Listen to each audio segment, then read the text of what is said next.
In the secluded reaches of the Mojave Desert, Fort Irwin stands as a testament to the U.S. military's rugged endurance and history. Among the soldiers who train there, stories circulate, stories not just of bravery and hardship, but of the unexplained and the eerie that persist in the desert's vast solitude. Captain Elijah Banks, a seasoned Army officer, had always dismissed such tales as mere campfire stories, products of isolation and imagination.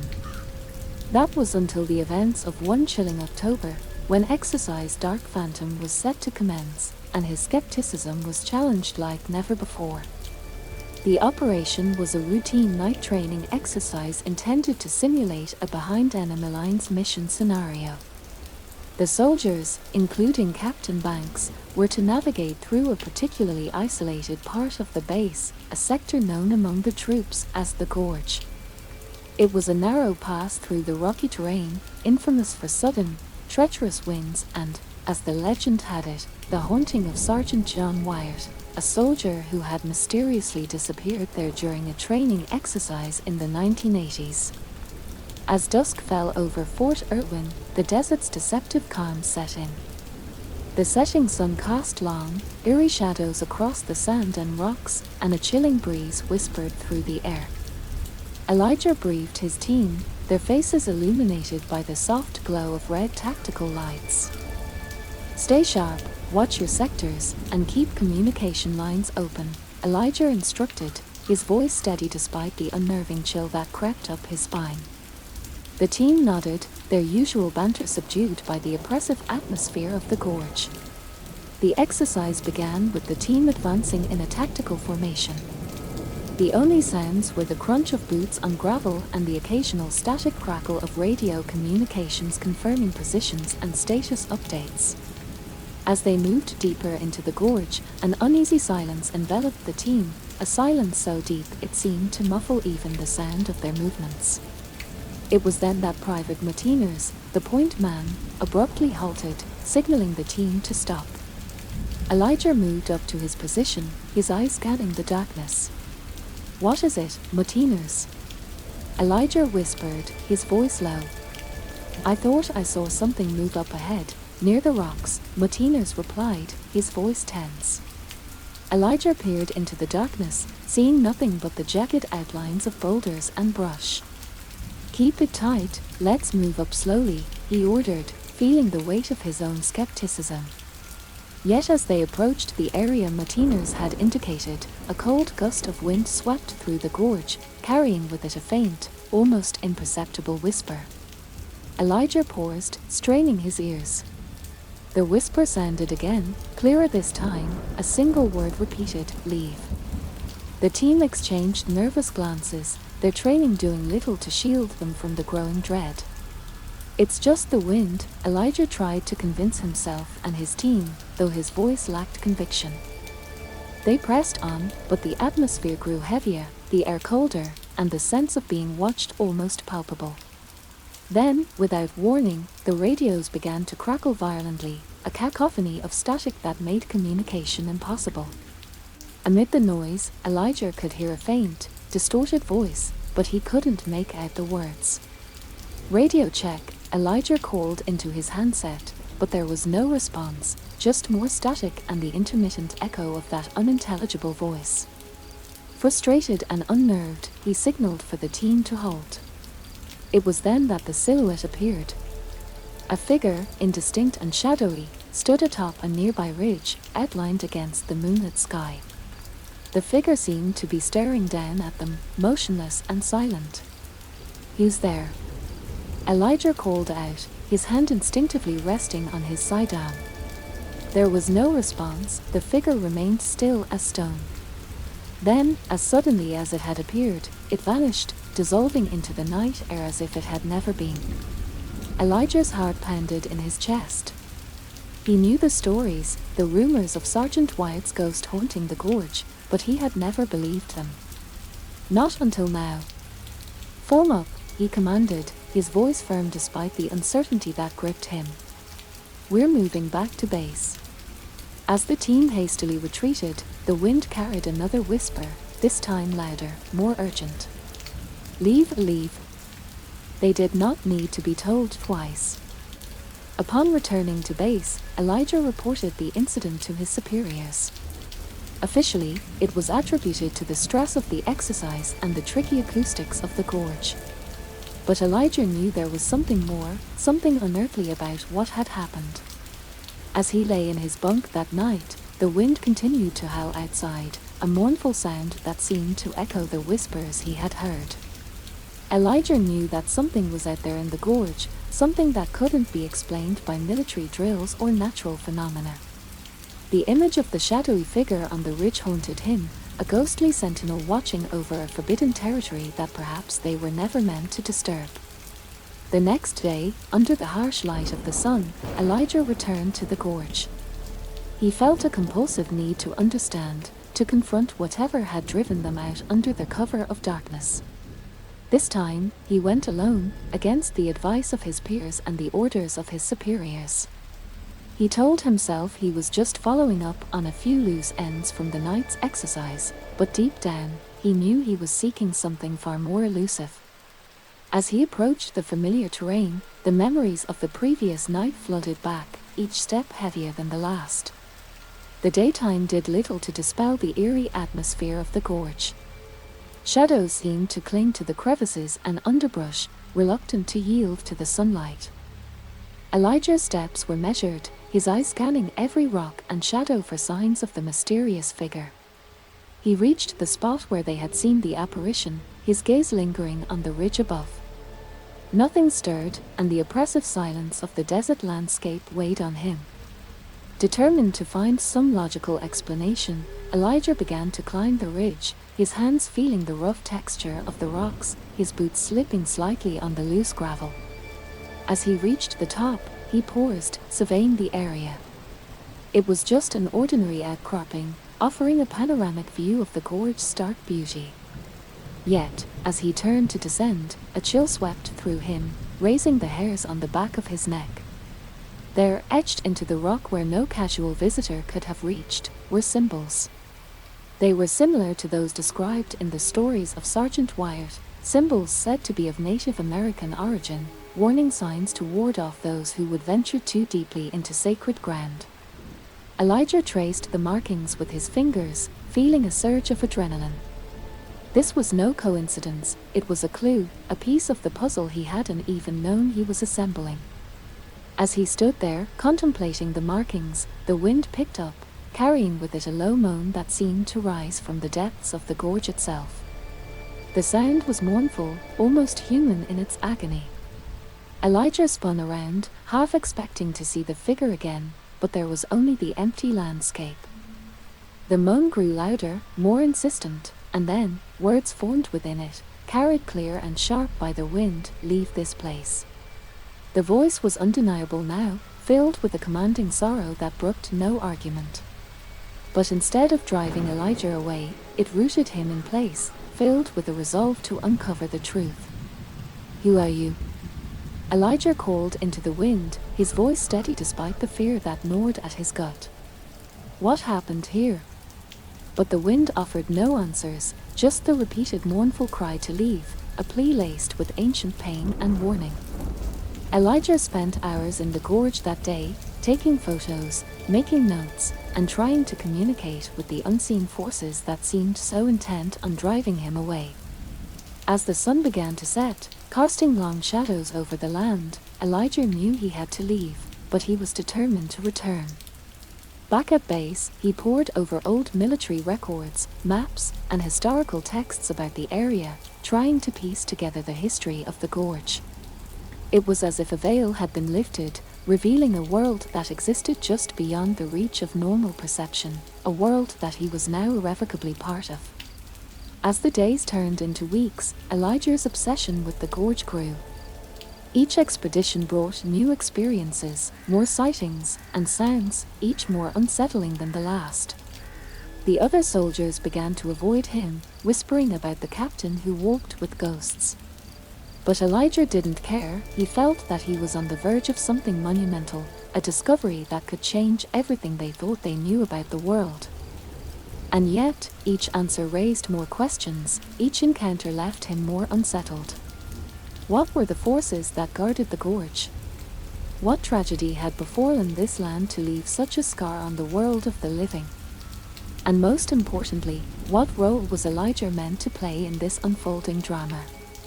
He didn't have the answers yet, but as he prepared for another night in the gorge, Elijah felt a grim determination settle over him.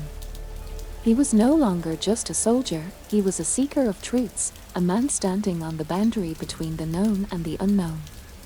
And as he set out under the cover of dusk, with only the wind as his companion, Elijah knew that the path he walked was fraught with danger. But turning back was no longer an option. Whatever secrets the gorge held, he would uncover them or be consumed by them. His flashlight pierced the darkness ahead, casting eerie shadows that danced between the twisted branches and over the rugged terrain. The cold wind howled through the gorge, carrying with it whispers and moans that seemed to speak directly to Elijah, each gust laden with messages only he could decipher.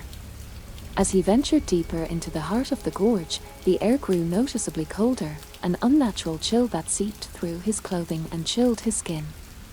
The moon was obscured by thick clouds, adding a profound darkness to the already menacing landscape. Every step felt heavier, as if the ground itself was resisting his presence.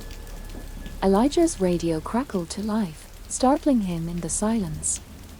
It was a burst of static at first, then a voice, barely recognizable, distorted by interference. "Captain Banks, do you copy?" "Over." It was the base trying to reach him, their voices tinged with concern. Elijah pressed the transmit button. "This is Banks, I copy, over." His voice echoed strangely in the night, swallowed almost immediately by the wind. "Sir, we advise you to return immediately. Weather conditions are worsening, and we have unusual magnetic disturbances affecting our equipment. It's not safe." "Over." The voice on the radio was stern, but Elijah hesitated. He was close, he could feel it. Something important lay ahead, something that might answer all his questions. "I'll head back soon, just need to check something out." "Over and out." He clipped the radio back onto his belt and continued, his decision made. As he approached what seemed to be the very heart of the gorge, the wind picked up, whistling through the narrow passageways between the rocks. The strange symbols he had seen earlier began to appear more frequently, carved into the rock faces and tree trunks, glowing faintly with a phosphorescent light that gave the surroundings a ghostly hue. Suddenly, the ground trembled beneath his feet. It started as a gentle shaking but quickly grew into a violent quaking, throwing Elijah off balance.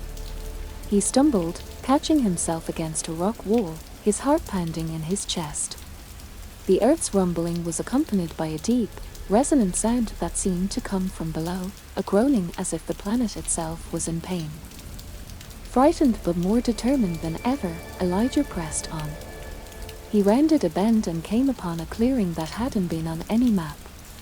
In the center stood an ancient tree, its trunk wide and covered in the same glowing symbols.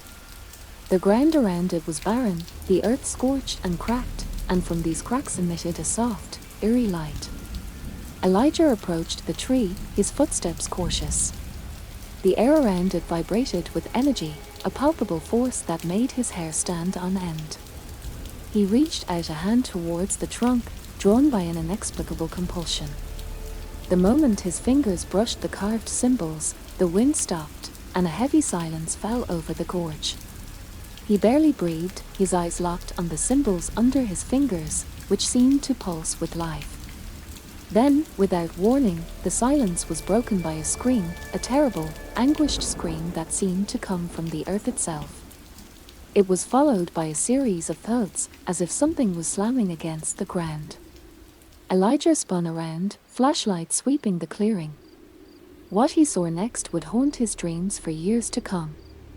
From the shadows around the clearing, figures emerged, not human, not anymore. They were twisted, grotesque forms, their features blurred and shifting, mouths agape in silent screams. They moved towards him slowly, as if struggling against a great force. Paralyzed with horror, Elijah could only watch as they approached. Then, as quickly as they had appeared, they stopped, standing on the edge of the light emanating from the cracks in the earth. They didn't cross into the light, instead, they simply watched him, a multitude of eyes gleaming in the darkness. The ground beneath Elijah's feet felt unstable, the energy emanating from the tree growing stronger. He knew instinctively that he was standing on sacred ground, a place of power where the veil between worlds was thin. The figures around him, the guardians of this place, were bound to it, just as he was now bound to his mission. Elijah took a deep breath, his decision made. He would not turn back, not now. He needed to understand, to protect, to bridge the gap between his world and the mysteries of the gorge. As he prepared to face whatever came next, the night deepened, the stars hidden behind a veil of clouds, and the true test of his resolve began. As Elijah stood there, the silent figures encircling him like statues of the damned, the ground beneath him continued to emit a ghostly light. Each figure seemed trapped, frozen in a moment of agony that had perhaps spanned decades or even centuries. The pressure in the air was tangible, like the heavy expectation before a storm. Elijah's heart pounded in his chest, his breath coming in short, sharp gasps. He knew he was out of his depth, standing on the brink of an abyss he could not comprehend. Yet, driven by a mixture of duty and an inexplicable connection to this haunted place, he remained rooted to the spot. From the cracks in the dry earth around the tree, a faint light began to emanate, casting ghostly illuminations on the faces of the men. The light grew, pulsing in rhythm with the chanting, until it enveloped the tree in a radiant glow. Within this light, figures began to materialize, their forms spectral and shifting, emerging from the earth and air as if drawn by the tree's ancient core. The figures were both formidable and sad, bearing the unmistakable garb of soldiers from various eras, uniforms from world wars, Vietnam, even older, some appearing as mere shadows, others almost fully formed. Their eyes were hollow, filled with an unspeakable sadness and a haunting knowledge of wars long past. Elijah, standing closest to the tree, felt a profound connection to these apparitions. He understood instinctively that these were not enemies, but fellow soldiers bound to the realm of the living by unresolved torments and unfulfilled duties. The realization was overwhelming, and for a moment, Elijah's resolve wavered under the weight of such immense sorrow. But then, clarity struck him like a bolt of lightning. He remembered the words of the ancient guardian, "Protect the heart of the forest," and understood that these spirits were not just bound to this place, but were protectors of it, guardians not unlike himself, caught in the throes of a never-ending battle.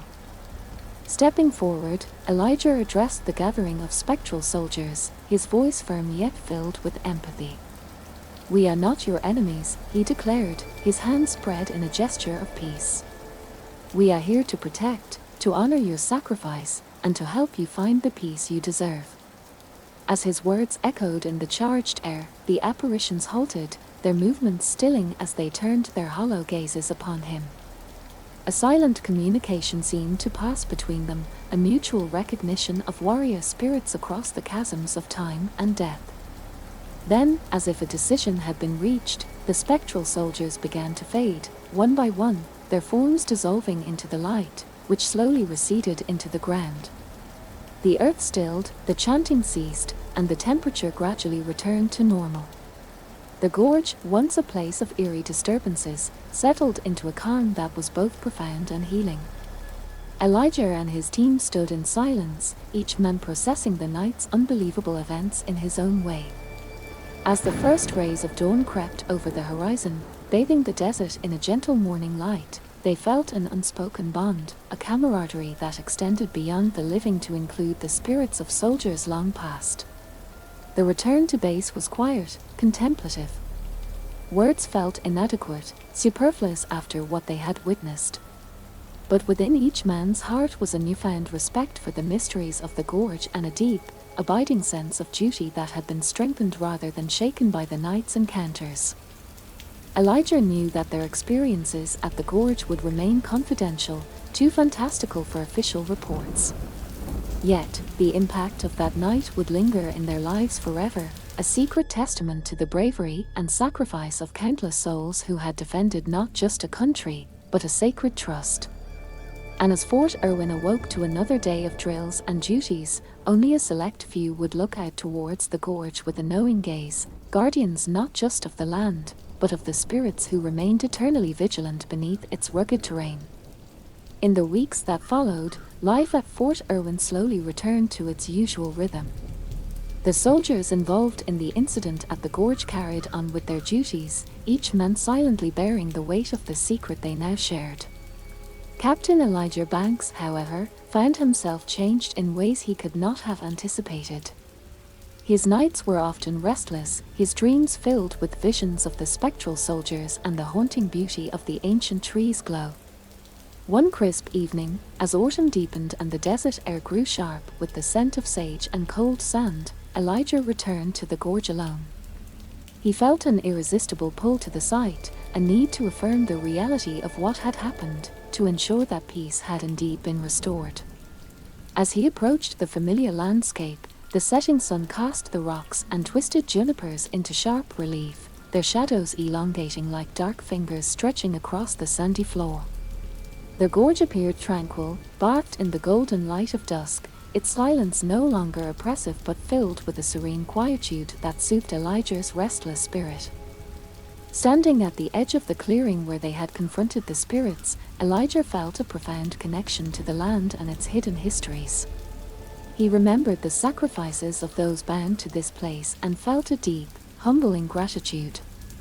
The burden of secrecy weighed heavily on him, but he knew that this story was not his alone to tell. It belonged to the spirits, to the land, and to each soldier who had stood with him that fateful night. He walked slowly to the ancient tree, its trunk still marked with the glowing symbols that had faded to a mere shimmer, visible only to those who knew what to look for. Placing his hand on the rough bark, Elijah closed his eyes and took a deep breath, feeling the residual energy of the land pulse beneath his palm. The air shifted, a gentle breeze rising in the quiet of the evening, carrying with it a whisper, a soft murmur of leaves and wind that seemed to say, "Thank you." Elijah opened his eyes, his heart filled with an indescribable peace. He knew that he had been part of something extraordinary, a moment when the past and present had converged to heal old wounds and secure old guards. He smiled, a sense of completion filling him, a chapter ended not with finality but with a continuation of legacy. As he turned to leave, Elijah looked back once more, his gaze lingering on the serene landscape of the gorge. The sun had set now, leaving a crescent moon to illuminate the desert with its silvery light. He did not know if he would return, but he understood that his role as a guardian was not confined to the boundaries of this land. It was a commitment that extended beyond, into his life, into his service, into every step he would take forward.